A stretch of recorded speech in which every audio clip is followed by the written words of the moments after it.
गिरवी मैनेजमेंट गिरवी मैनेजमेंट गिरवी मैनेजमेंट आवाज दो। 15 तारीख को मांग पत्र जो है वो लगा।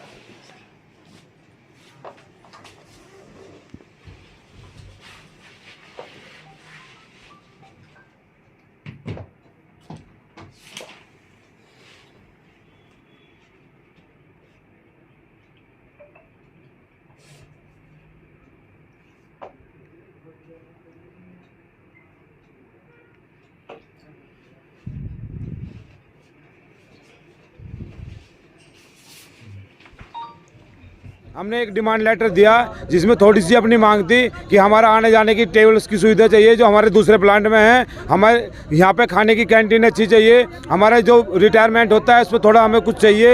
यहाँ पे हमें कुछ नहीं मिलता। और उसके बाद हमारे वहाँ 50 से 60 हज़ार सैलरी होने के बाद भी हम 20 से 25 हज़ार में काम कर रहे हैं यहाँ पे। तो हमने जो लेटर दिया उसमें 14 हज़ार की डिमांड रखी थी हमने।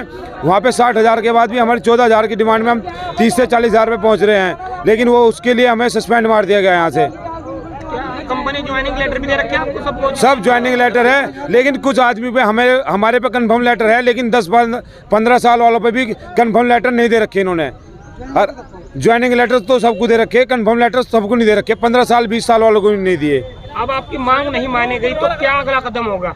हम हड़ताल पे बैठेंगे, कुछ भी करेंगे, भूख हड़ताल करेंगे, चाहे कुछ भी करना पड़े। हमारी मांगे पूरी होगी और हमें यहाँ से इनका सस्पेंड चाहिए, ये यहाँ से ट्रांसफर होना चाहिए। जो हमारा स्टाफ है यहाँ पे जो तानाशाही कर रहा है, जो लोकल गिरी दिखा रहा है, जो हमारे पीछे बदमाश लगा रहा है, बदमाश को अंदर लाने के बाद बोलते हैं हम तुम्हारे साथ है। क्या हुआ? हम भी तो मरेंगे ना। हमें धमकी देते हैं रोड पे जाओगे तो मरवा दिया जाएगा। हैं बदमाशी इतनी दिखा रहे हैं कि हमारा एक राजेश जो बोलता है वो बोलता है कि हमारे पास इतना पैसा है कंपनी के, हम कुछ भी कर देंगे तुम्हारे साथ में। क्या कहेंगे उत्तराखंड पुष्कर सिंह धामी मुख्यमंत्री? हम बोलेंगे हमें इंसाफ चाहिए हमारा। हम इतने परेशान हैं, पूरी रात भटक रहे हैं, हमको ड्यूटी ले नहीं रहा है। आज कंपनी में कोई भी ड्यूटी नहीं गया। जो परेशान है ना इसीलिए तो नहीं गया ना। यानी 4, 20, 30, 50 आदमी होते ना, हर आदमी परेशान है। एक आदमी को 4-4 घंटे टॉर्चर करते हैं। हमारी सरकारी छुट्टी भी हमें नहीं दी जाती। सरकारी छुट्टी होने के बाद भी इलेक्शन वाले दिन की हमारे पे ड्यूटी कराई जाती है और उसको हम जबरदस्ती, और उसका हमारा पैसा ओटी ड्यूटी हमें कुछ नहीं मिलता। वर्कर है सब भाई, कॉन्ट्रैक्ट परमानेंट सब यहीं पे है। 10-10 साल बाद 700 वर्कर हमारे जितने भी भाई है सब 10-10 साल बाद कॉन्ट्रैक्ट में काम करने के बाद 12 हज़ार की नौकरी कर रहे हैं। बेचारे बाहर से लाते हैं 25 हज़ार 30 हज़ार के हमारे लिए। हमारी 25 हज़ार 30 हज़ार रुपये बाहर से ले आते हैं। हम उनसे हमारी एक ही मांग है कि हमारे आके यहाँ पे देखो हमारे साथ क्या शोषण हो रहा है। पुलिस हमें बैठने नहीं दे रही, घर पे हम जा नहीं सकते। हमारा परिवार बहुत दुखी है। हम क्या करें इसके लिए बताओ?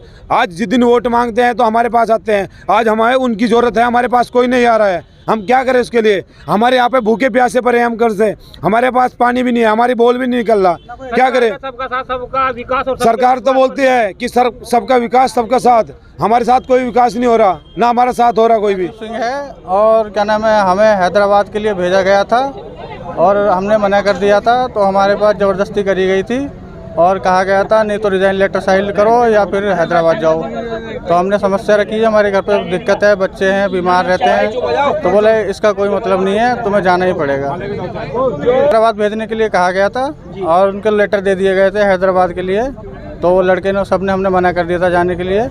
तो उसके बाद फिर अपने कमेटी इकट्ठी करी लड़कों को, फिर अपना सब इकट्ठे हुए, जो भी बात थी सबके सामने रखी कैसे से हुआ हमारे साथ में। तुम्हारे साथ जो हमारे मेरी कुछ जानने वाले थे तो मैंने वहाँ से फ़ोन कराया, मैं कंपनी गया तो फिर क्या नाम है अपना रिश्तेदारी से निकल आई कुछ, और कुछ जो फ़ोन कराया तो मेरे को आपस में ही मतलब वहाँ वो कर लिया, थोड़ा ढीला कर दिया। और फिर मेरे को जो उन्होंने कहा तुम ठीक है साइड पे चले जाओ। सबके जो रखी होगी लड़कों ने वही मांगे। क्या कहते हैं, हमें जानकारी प्राप्त हुई कि कल जो है 5 लोगों का सस्पेंड कर दिया और उनकी बहाली की मांग को लेके जो है मजदूर आंदोलनरत हैं। तो मैंने अभी उनसे जो भी उनकी समस्या है रिटर्न में मांगा है और उसके बाद जो है फैक्ट्री प्रबंधन को बुला के वार्ता करा के समस्या का समाधान करने का प्रयास करेंगे। उनको सी लग पाएगा जो हमारे जो भी क्या कहते हैं जो भी समस्या हमारे श्रमिक लाएंगे, वार्ता के माध्यम से उनका समाधान करने की कोशिश करेंगे। अगर वार्ता के माध्यम से नहीं मानते तो फिर जो भी लीगल प्रोसेस बनेगा वो करेंगे। जहाँ भी हमें शिकायत मिलती है इस तरह से, वहाँ पे हम दोनों पक्षों को बुला के समझौता कराने का प्रयास करते हैं, नहीं तो फिर जो भी अभी कानूनी कार्रवाई उसके करने का प्रयास करके सुधारने का प्रयास करते हैं।